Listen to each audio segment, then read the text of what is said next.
Hello student, welcome back.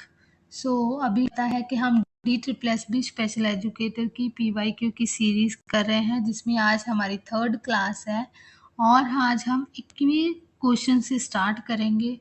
20 question जो है वो इसके कवर हो चुके हैं और ये आप लोगों के लिए क्यों ज़रूरी है, क्यों आप इस क्लास को देखें। मेन जो है वो आप लोगों को इस सीरीज में जो है वो क्या है, क्वेश्चन एनालिसिस मिलेगा, ठीक है, करेक्ट एक्सप्लेनेशन मिलेगी और जो सभी ऑप्शंस हैं सभी की एक्सप्लेनेशन मिलेगी। क्योंकि अगर मान लो एक हमारा आंसर है, क्योंकि बहुत सारी वीडियोस आप देखते हो जिसमें आप लोग जो है वो एक आंसर ही सिर्फ देखते हो, बाकियों की जो है वो एक्सप्लेनेशन थोड़ी बहुत होती है, इन डिटेल नहीं होती है। तो वहाँ जो है वो कभी बार क्वेश्चन अगर दूसरी ऑप्शन से आता है तो आप मे बी ना कर पाओ। तो इसीलिए इन वीडियोस में आपको बाकी अदर्स जो ऑप्शन है उनकी भी डिटेल एक्सप्लेनेशन मिलेगी, ताकि आप नेक्स्ट जो अपकमिंग आने वाले जो क्वेश्चन होंगे, पॉसिबिलिटी होगी, उनको जो है वो आप अटेम्प्ट कर पाओ। ये क्या है, कॉन्सेप्ट भी हमें पता चलेगी चीज़ों के बारे में और एग्ज़ाम ओरिएंटेड लर्निंग जो है वो आप लोगों की होगी। इसमें कॉन्सेप्ट क्लियर होंगे, सिर्फ आंसर को रटना नहीं होगा, ठीक है। तो अगर कोई भी क्वेश्चन आता है जिसको आप आसानी से जो है वो कर लेंगे। सबसे पहला हमारा क्वेश्चन जो है वो 21st, systematic efforts for human resource development in disability sector has started off IYDP। दिव्यांग क्षेत्र में मानव संसाधन विकास के लिए एक IYDP के सुव्यवस्थित प्रयास डैश में शुरू हुए थे। फर्स्ट ऑफ ऑल IYDP क्या है? ईयर ऑफ डिसेबल पर्सन 1981 या 1981 में हम लोगों ने इस ईयर को घोषित कर दिया था as a international year of disabled person. और ये किसने किया था? जनरल असेंबली ने जो है वो इसको घोषित किया था 1976 में।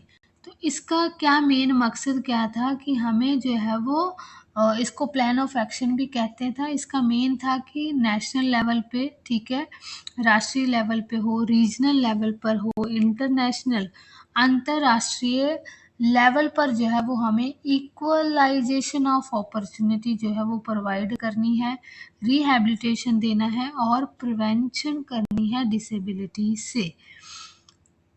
ये इम्पोर्टेंट था कि हमें डिसेबिलिटी से जो है वो हमें उनको क्या करना है, उसकी रोकथाम करनी है और पुनर्वास करना है और अवसरों में समानता प्रदान करनी है। अगर हम बात करें तो इसका थीम जो है वो क्या है? Full participation and equality. ये इसका जो है वो क्या था? थीम है कि हमें पूर्ण भागीदारी और समानता जो है वो देनी थी। इसका ये भी है कि जैसे सभी लोग जो है वो अन्य नागरिक जो है वो समान जीवन जो है वो स्थितियों में आनंद लेते हैं, सेम तरीके से जो है वो पर्सन विद डिसेबिलिटी वाले लोग भी अपने जो उनके राइट्स हैं उनको जो है वो क्या कर सके, इंजॉय कर सके, वो भी इक्वल ही जो है वो भागीदारी सोसाइटी में दे सके। तो ये सारी जो है वो क्या है, ये IYDP जो है वो घोषित किया गया था इसीलिए, इक्वल पार्टिसिपेशन के लिए और इक्वल अपॉर्चुनिटी प्रदान करने के लिए पर्सन विद डिसेबिलिटी के। Is it clear? नेक्स्ट हमारे पास क्वेश्चन है कि which of the following has objective to bring about standardization of training courses for a professional dealing with the disabled person. निम्नलिखित में से किसका उद्देश्य दिव्यांग व्यक्तियों को प्रशिक्षित करने वाले पेशेवर के प्रशिक्षण पाठ्यक्रम का मानकीकरण करना है? क्या NCERT है, ठीक है, national council of education research training, या फिर Aish all India institute of speech and hearing, जहाँ RCI rehabilitation council of India, ठीक है, जहाँ NCT national council for a teacher education. कौन है जो पर्सन विद डिसेबिलिटी के जो प्रोफेशनल है उनके साथ डील करता है? तो हमें सभी जानते हैं कि जो आरसीआई है मेन जो है वो हमारे बॉडी है, ठीक है, जो कि इन सभी के साथ पर्सन विद डिसेबिलिटी में प्रोफेशनल हो, ठीक है, उनके स्टैंडर्डाइज करने हो चीज़ें, करिकुलम हो, कोई भी चीज़, वो सभी के लिए आरसीआई ही जो है वो मेन बॉडी है। तो इसका आंसर भी जो है वो क्या है, रिहैबिलिटेशन काउंसिल ऑफ इंडिया। बाकी बॉडीज का क्या काम है वो भी अभी हम देखेंगे, ताकि आप लोगों को आरसीआई का भी और भी काम है, सीआरआर रजिस्टर को मेंटेन करना है, ठीक है, रिहैबिलिटेशन प्रोवाइड करना है, सर्विसेज प्रोवाइड करना है पर्सन विद डिसेबिलिटी के लिए, वो सारी चीज़ें जो है वो हम देखेंगे, ताकि नेक्स्ट क्वेश्चन अगर आता है तो आप जो है वो कर पाए।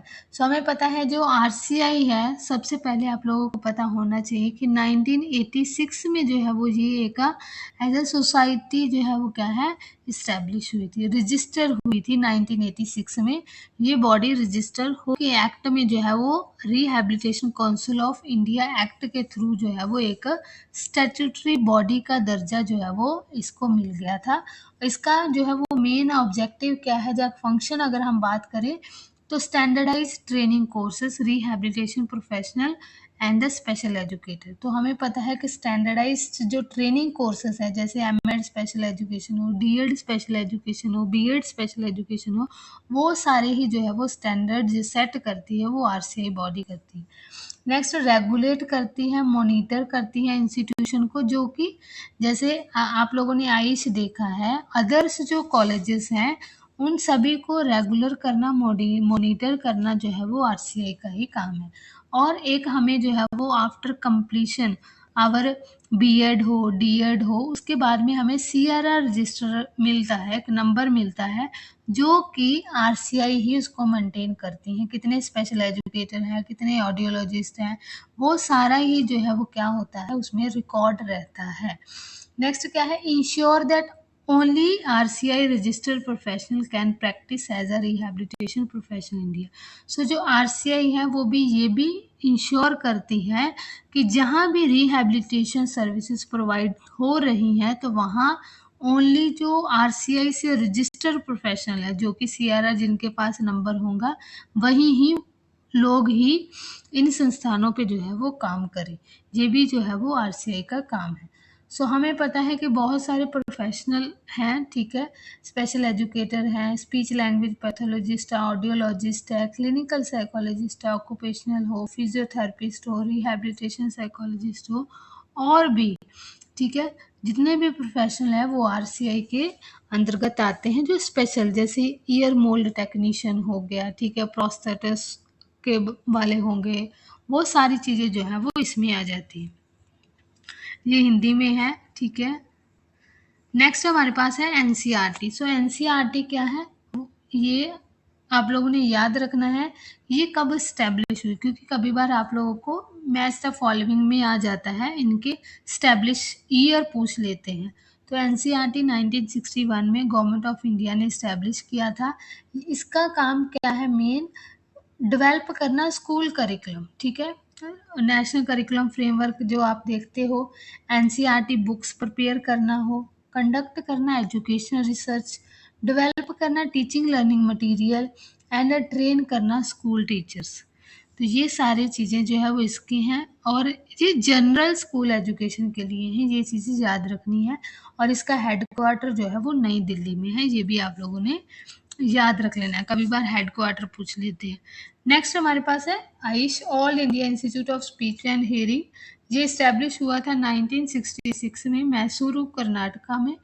ये इंस्टीट्यूट जो है वो ministry of welfare of health के अंतर्गत आता है, ठीक है। ये स्पीच एंड हियरिंग डिसऑर्डर के साथ रिलेट करता है, ऑडियोलॉजी के साथ, speech and language pathologist, special educator, research, clinical services and teacher and professional training. Means ये इस इंस्टीट्यूट में जो है वो स्पीच एंड हियरिंग के साथ रिलेटेड जो है वो सारी सर्विसेज प्रोवाइड की जाती हैं, रिहैबिलिटेशन जो है वो सर्विसेज जहाँ जो है वो HI वाले बच्चे हो, जहाँ स्पीच लैंग्वेज डिसऑर्डर वाले बच्चे हैं, ऑटिज्म वाले बच्चों के लिए भी वहाँ जो है वो एक प्री स्कूल है। ऑटिज्म हो, ID बच्चे हो, मल्टीपल डिसेबिलिटी वाले बच्चों का स्कूल है, जहाँ जो है वो उनको प्राइमरी प्री एजुकेशन जो है वो प्रोवाइड की जाती है। तो ये इंस्टीट्यूट जो है वो क्या है, हेयरिंग, स्पीच एंड हेयरिंग के साथ ज़्यादा जो है वो क्या है, रिलेट करता है। और ये मिनिस्ट्री जो है वो अलग है, जिसके अंतर्गत जो है वो ये इंस्टीट्यूट काम कर रहा है, बट ये RCI के साथ एसोसिएटेड है। Is it clear? Means RCI से ये मानक है, ये इंस्टीट्यूट भी। ठीक है, नेक्स्ट हमारे पास है NCT। सो NCT क्या है, एक स्टैट्यूटरी बॉडी है। ठीक है, सबसे पहले याद रखना है 3 में जो है वो ये एक इस्टेब्लिश हो गई थी, बट 1993 के अंतर्गत जो है वो ये एक एक्ट बनी थी, और 1995 में जो है वो इन्होंने अपना काम शुरू किया था। ये एक रेगुलेटरी टीचर एजुकेशन प्रोग्राम, जैसे B.Ed, B.Ed, जो DLED हो, M.Ed हो, जो हम जनरल बात करते हैं, वो सारी ही जो है वो national council of teacher education के अंतर्गत आता है। इसको मेंटेन करना स्टैंडर्ड को टीचर एजुकेशन के। ठीक है, और granting recognization of teacher education institution, जो भी टीचर एजुकेशन प्रोवाइड कर रहे हैं, जैसे B.Ed, DLED हो, ऐसे प्रोवाइड करते हैं, उनको ग्रांट भी जो है वो ये बॉडी प्रोवाइड करती है। Is it clear? सो इसका हेडक्वार्टर भी जो है वो क्या है, न्यू दिल्ली में। ये आप लोगों ने याद रख लेना है। नेक्स्ट हमारे पास क्वेश्चन जो है वो, who did the experiment on hungry cat to show the process of solving problem through the trial and error. So जो हंग्री कैट वाला है, ये एक्सपेरिमेंट आप लोगों ने याद रखने हैं, किसने कैट पर किया था, किसने डॉग पर किया था, किसने कैट हो गया, रैट हो गया, ठीक है, डॉग हो गया, किसने चिंपैंजी पर किया था। ऐसे क्वेश्चंस जो है वो अगर आपको पता होंगे तभी आप आंसर जो है वो सही टिक कर पाओगे, क्योंकि जहाँ नेगेटिव मार्किंग भी है, तो हमें आंसर को सही ही टिक करना है, अगर आप लोगों ने चीज़ें अच्छे से बार बार चीज़ों को रिवाइज किया है। सो जो इसका आंसर है, जो हंग्री कैट पर जिन्होंने एक्सपेरिमेंट किया था, ट्रायल एंड एरर, इसका आंसर जो है वो हमारे पास E.L. थॉर्नडाइक है। मेरे सोचने से पहले ही, मेरे आंसर देने से पहले ही आप लोगों का आंसर जो है वो आप लोगों ने सोच लेना है, ताकि आपको आपकी प्रेपरेशन पता चल सके। तो नेक्स्ट इसकी थ्योरी हम और जानते हैं कि क्या है। ठीक है, E.L. थॉर्नडाइक की, स्किनर की, जितने भी यहाँ साइकोलॉजिस्ट हैं, उन सभी की हम थ्योरी को देखेंगे, ताकि आपको नेक्स्ट क्वेश्चन जो बनेगा उसको आप सॉल्व कर पाओ। सो ट्रायल एंड एरर की जो थ्योरी है वो थॉर्नडाइक ने दी है। इस थ्योरी को कनेक्शनिज्म भी कहते हैं। ये इंपॉर्टेंट है, नेक्स्ट टाइम पूछा जा सकता है, कनेक्शनिज्म थ्योरी किसको कहते हैं। सो ट्रायल एंड एरर को कहते हैं। ठीक है, जो कि थॉर्नडाइक ने दी है। ठीक है, उन्होंने हंग्री कैट के ऊपर जो है वो क्या किया था, एक्सपेरिमेंट किया था, और इन्होंने क्या किया था, इस तरीके से एक वुडन बॉक्स बनाया था, जिसमें हंग्री कैट को डाल दिया था, और जो कैट थी वो इधर उधर घूमी। ठीक है, उसको भूख लगी थी, क्योंकि बाहर इन्होंने फिश रख दी थी, तो फिश को जो है वो खाने के लिए जो है वो बहुत सारे जो है वो क्या करती हैं, कैट ट्रायल करती है। ठीक है, और एकदम जब उसका पैर जो है वो लिवर के नीचे लिवर को प्रेस कर देता है, तो क्या होता है, ये गेट ओपन हो जाता है, जिससे वो फिश खा लेती हैं। फिर दोबारा से जो है वो इसी तरीके से किया गया, ये बार बार उस चीज़ को रिपीट किया गया। तो जब उसको पता चल जाता है कैट को, वो सही कर लेती हैं, क्योंकि ये लीवर, उसको पता चल जाता है, क्योंकि ये लीवर दबाने पर ही गेट ओपन होता है, तो वो सीख जाती है। उसके जो अननेसेसरी पहले जो ट्रायल कर रही थी, बहुत ज़्यादा एफर्ट्स लगा रही थी इधर उधर, वो कम हो जाते हैं। मीन्स उसको जब वो ट्रायल करती हैं तो उसके एरर्स होते हैं, बट धीरे धीरे करके एरर कम होने लगते हैं, और वो डायरेक्ट जो है वो क्या करती हैं, उसको प्रेस करती है लीवर को, और खाना खा लेती है। और ये इमीडिएटली नहीं होता है, बहुत सारे ट्रायल करने के बाद में जो है वो चीज़ सीख जाती है। तो यही चीज़ जो है वो थॉर्नडाइक ने इस एक्सपेरिमेंट के थ्रू जो है वो एक्सप्लेन करने की बात की है। ठीक है, मीन्स थ्योरी में जो है वो क्या कहा गया है, पहली बात जो है वो थॉर्नडाइक ने 3 जो है वो प्राइमरी प्रिंसिपल दिए हैं, law of readiness, law of exercise, law of effect. So ये तीनों क्या हैं, सबसे पहले तो हमें याद रखने हैं तीनों के नाम, कभी बार पूछ लिए जाते हैं कि कौन से लॉ है और कौन सा नहीं है। और 5 जो है वो इन्होंने सेकेंडरी लॉज भी दिए थे। प्राइमरी लॉ क्या है कि रेडीनेस है मीन्स मोटिवेटेड होगा, ठीक है, अगर कोई मोटिवेट है तो तभी इफेक्टिव लर्निंग होगी। अगर लर्नर जो है वो है कि यस मुझे जो है वो ये चीज़ करनी है, ठीक है, वो तैयार है, प्रेरित है उस चीज़ के करने के लिए, शारीरिक हो मानसिक रूप से हो, तभी वो कर पाएगा। दूसरा एक्सरसाइज, सो उसको दोहरा करेगा, ठीक है, रेपिटेशन करेगा, उसका प्रयास करेगा, अभ्यास करेगा, तभी वो चीज़ें जो है वो क्या होगी, स्ट्रेंथन होगी और कनेक्शन बनेगा, चीज़ों को जोड़कर जो है वो चीज़ें सीख पाएगा। नेक्स्ट क्या है, इफेक्ट। सो जैसे जैसे उसको पता चलेगा कि इसको करने से मुझे जो है वो सेटिस्फैक्शन मिलती है, जब मुझे रिवॉर्ड मिलता है, तो वो क्या होंगी, वो चीज़ें ज़्यादा होंगी। जब उसको पता चलेगा कि ये चीज़ करने से जो है वो मुझे असुविधा पैदा होती है, तो वो चीज़ क्या होगी, कम होगी, तो ये अफेक्ट आएगा। जैसे में था, सो बी एफ स्किनर की थ्योरी, ये पूछा गया है ऑपरेंट कंडीशनिंग थ्योरी जो है वो किसने दी है, तो आपको पता होना चाहिए बी एफ स्किनर ने दी है।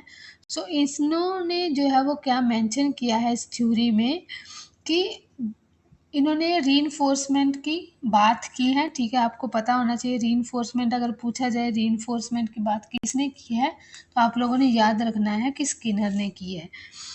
सो ये कहते हैं, इनका मानना था कि जिन कामों के बाद में जो है वो हम रीइंफोर्समेंट बच्चों को देते हैं, कोई भी प्रेज कर देते हैं या कोई गिफ्ट देते हैं, तो उनके दोहराए जाने की संभावना होती है कि बच्चा जो है उसको रिपीट करता है जब उसको हम रिवॉर्ड देते हैं, ठीक है, हम बच्चे ने मान लो कुछ होमवर्क किया तो हमने उसको रिवॉर्ड दे दी, कैंडी दे दी, कुछ ऐसे स्टार दे दिए, तो बच्चा उसको दोहराएगा, ठीक है।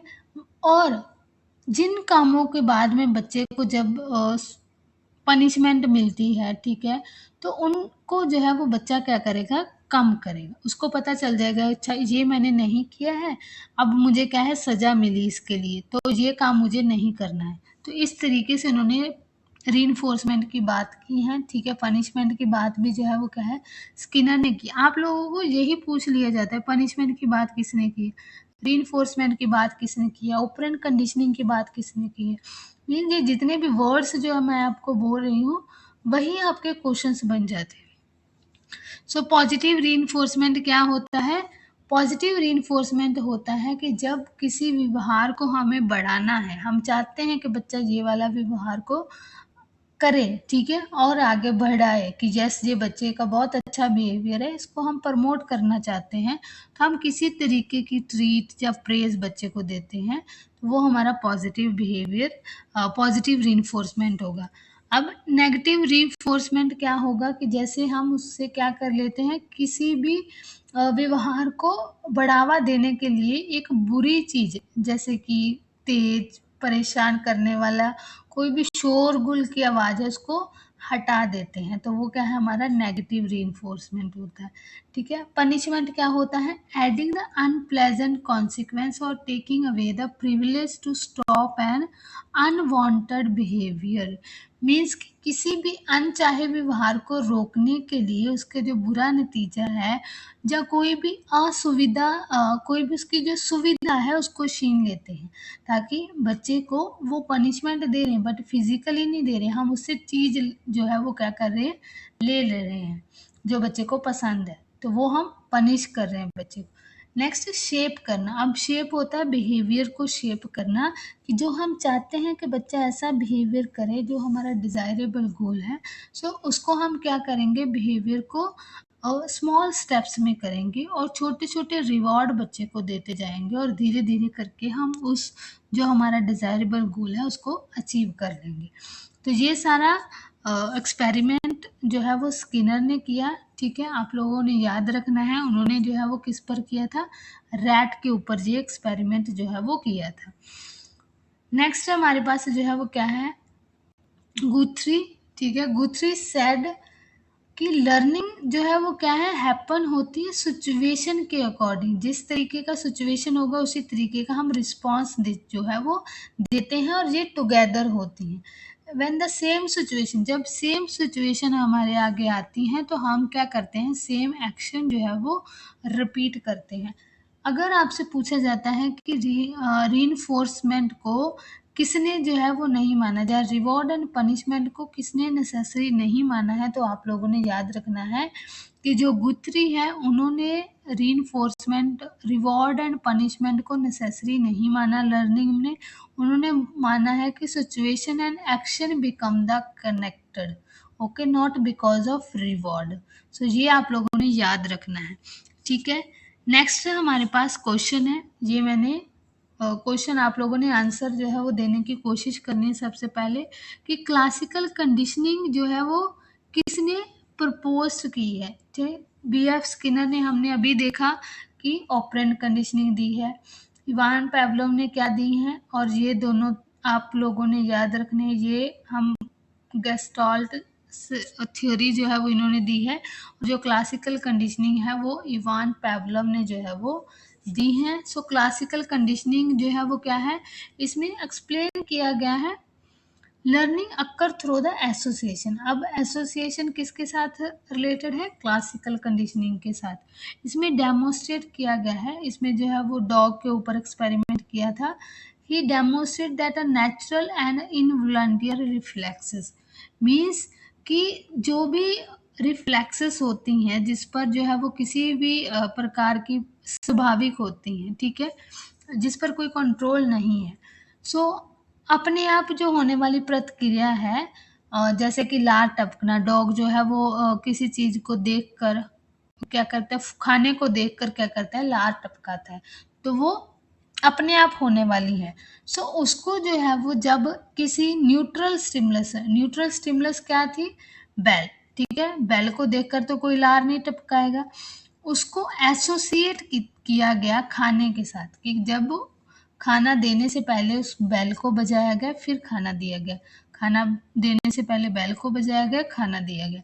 मीन जब उन्होंने एसोसिएट कर दिया इस चीज के साथ में, रैपिडली पेयर्ड करके दोनों को एक साथ दिया गया, तो वो क्या हो गया कि जो न्यूट्रल स्टिमुलस था उस पर भी जो है वो क्या हो गया, एक नेचुरल रिस्पॉन्स जो है वो आना शुरू हो गया, मीन्स एक कंडीशन रिस्पॉन्स आया, ठीक है। तो आप लोगों ने याद रखना है कि जो कंडीशन स्टिमुलस है, एक तो अनकंडीशन स्टिमुलस है, कि जैसे फूड, फूड एक अनकंडीशन स्टिमुलस हमने प्रोवाइड किया। अब अनकंडीशन रिस्पॉन्स क्या है, डॉग ने खाने को देखकर सैलिवेशन किया, सलाइवा उसकी लार टपकने लग गई, ठीक है। अब कंडीशन स्टिमुलस क्या था, एक न्यूट्रल स्टिमुलस था, जो कि क्या था, बेल हो गई, ठीक है। अब उसको देखकर रिस्पॉन्स, द लर्न रिएक्शन, ठीक है, celebration at the sound of bell alone, जब बेल बजी तो क्या हो गया, फूड नहीं दिया बट बेल बजाई, उसके बेल बजने के साथ ही जो है वो क्या हो गया, कुत्ते की लार टपकनी शुरू हो गई, मीन्स कि उसको उसने कंडीशनिंग कर ली, ओके अभी घंटी बजी है तो मुझे खाना मिलेगा इसके बाद में। सो इस तरीके से जो है वो एसोसिएशन, तब आपको ये पूछा जाता है कि एसोसिएशन वाली बात किसने की है या किस थ्योरी से रिलेट करती हैं, तो आप लोगों ने याद रखना है क्लासिकल कंडीशन के साथ रिलेट करती है, जो कि इवान पावलोव ने दी है। Is it clear. सो ये एक्सपेरिमेंट किसके ऊपर किया गया था, डॉग के ऊपर किया गया था। नेक्स्ट अगर हम बात करें, ठीक है, इसमें मैंने ये दोनों बातें जो है वो क्या है, हम नेक्स्ट देखेंगे। ये नेक्स्ट आपको गेस्टाल्ट साइकोलॉजिस्ट की थ्योरी है उसमें देखेंगे, स्किनर की हमने बात कर ली है और इवान पावलोव की यहाँ बात कर ली। नेक्स्ट देखो, सेम आप लोगों को दिख रहे हैं नाम, ठीक है, इसलिए मैंने वहाँ नहीं बात की। सो whom of the following has not propounded the cognitive theory। सो निम्नलिखित में से संज्ञानात्मक सिद्धांत प्रतिपादन नहीं किया है। सो कौन है जिन्होंने कॉग्निटिव थ्योरी की बात नहीं की है। सो हमें ये याद रखनी है एक और बात, जो अभी हमने देखे हैं, जैसे थॉर्नडाइक को देखा हमने, स्किनर को देखा, इवान पावलोव को देखा, ये सारे बिहेवियरिस्टिक थे। बिहेवियरिस्टिक मीन्स इन्होंने बोला है कि हम बिहेवियर को क्या कर सकते हैं, बिहेवियर लर्न होता है जब उनको इससे मीन्स जिसको हम ऑब्जर्व कर सकते हैं, देख सकते हैं। इन्होंने फीलिंग और थॉट्स की बात नहीं की है, इंटेलेक्ट लेवल पे कोई बात नहीं की है, बस बिहेवियर को मतलब बिहेवियर जो है वो सीख सकते हैं, उसी के बिहेवियर से ही हम बच्चे को जो है वो क्या कर सकते हैं, पता कर सकते हैं कि वो किस तरीके का है। वो चीज़ों की जो है वो बात इन्होंने की है। अभी इसका आंसर जो है वो बी.एफ. स्किनर है, क्योंकि इसने कॉग्निटिव की बात नहीं की है, ये फीलिंग और थॉट्स को नहीं मानते थे मेंटली किसी भी तरीके की, जो है वो ये बिहेवियर के ऊपर ही फोकस करते थे। ठीक है, जैसा बिहेवियर है वो सीख रहा है नहीं सीख रहा है, वो ऑब्जर्वेबल की बात जो है वो करते थे। तो ये इसका आंसर जो है वो थर्ड है। नेक्स्ट जो हमने देखा कि जो 3 साइकोलॉजिस्ट हैं, ठीक है, मैक्स वर्दीमर, ठीक है जी, गेस्टाल्ट साइकोलॉजी के अंतर्गत आते हैं। इन्होंने 5 फिनोमिना दिया है, ये आप लोगों ने याद रखना है।